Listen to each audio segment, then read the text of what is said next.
President Trump is lashing out at U.S. allies as Washington and Iran remain locked in a stalemate.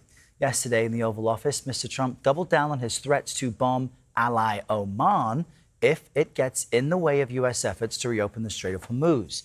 He also insisted the U.S. controls the waterway. I don't think they'd behave very well, but we'd handle them very easily, just like we do others. We have total control over the strait. Now, they can be a nuisance. They can put a mine in the water, and people don't like having mines hit their billion-dollar ships, et cetera. But the blockade has been very effective. So take a look at where we are now. It's been 172 days since the war began, and the costs are adding up. 18 U.S. service members have been killed in the conflict. And in July, Defense Secretary Pete Hegseth said the war cost the U.S. more than $37 billion. But what's key is sources tell CBS News the price tag could actually be much higher. The Pentagon also asked Congress for supplemental funding, you'll remember. And the fate of a Gaza peace plan, it remains unclear this morning after President Trump's son-in-law, Jared Kushner, left the Middle East without a major breakthrough. He held marathon meetings with Israeli Prime Minister Benjamin Netanyahu yesterday, and he met with Hamas over the weekend in Egypt. We've got team coverage on all of this for you this morning. Courtney Kealy is here with me in studio to break down the situation in Iran and in Gaza. But first, let's speak with CBS News White House reporter Aaron Navarro, joining us from our D.C. bureau. Aaron, good morning. Iran and the U.S. seem to be at a standstill again this morning. Has there been any significant movement in talks? Errol, good morning. At this moment, there does not seem to be. The president also said yesterday, though, that he is on no timeline, no hurry to make a deal with Iran. And this comes after the memorandum of understanding between the two countries expired on Monday after it hit its 60-day window. Now, yesterday, both the president as well as his son-in-law, Jared Kushner, who has been involved in these talks in the Middle East, did confirm that there have been back-channel communications with the U.S. and Iran's Revolutionary Guard, skipping past the mediating countries as well as Iran's political officials. Kushner gave an interview to Fox News after his meeting with Netanyahu yesterday. Take a listen.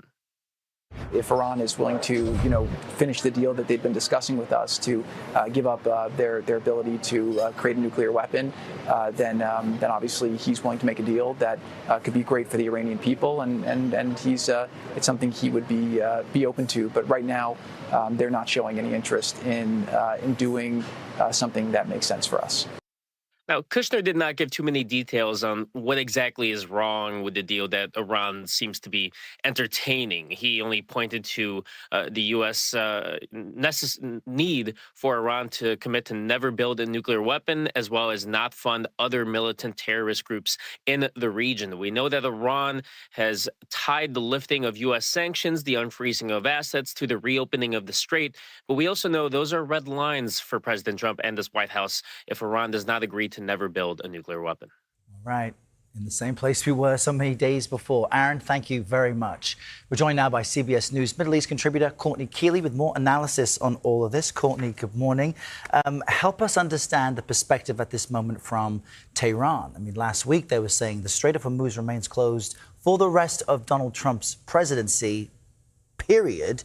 Is there any hint, though, behind the scenes they may actually be willing to come to some kind of resolution? It's interesting. When I was looking at when we were talking about Oman, I thought, hey, what has Oman ever done to the U.S. for such language from the president? And really the focus, as you said, should remain on Tehran. And there's this new structure in the name of Mojtaba Khamenei, the supreme leader, whether he's calling the shots or not, out loud or not. We haven't, no audio, no video continues. But he put in 6 key leaders across the military and including the besieged within the last 8 days or so. And one of them, Major General Ahmed Vahidi, is really important. And he's the one that the U.S. is saying they might have indirect talks with. He said, I support the negotiators. He's not talking to them without, the negotiators talking to the U.S. That's something Jared Kushner did mention the other day, that the U.S. does have channels, but that's not really an established channel. What they all are is they're all in lockstep in the religious zealotry and how they want to keep this regime, this revolutionary zeal going, especially with the besieged and how they oppress the Iranian people. So as Iran really holds steady, holds firm, and consolidates around its own kind of power structure, you have Jared Kushner, the president's son-in-law, a key advisor, swooping through the Middle East, meeting with Hamas officials in Egypt and now Benjamin Netanyahu for many hours yesterday, but walking away without anything.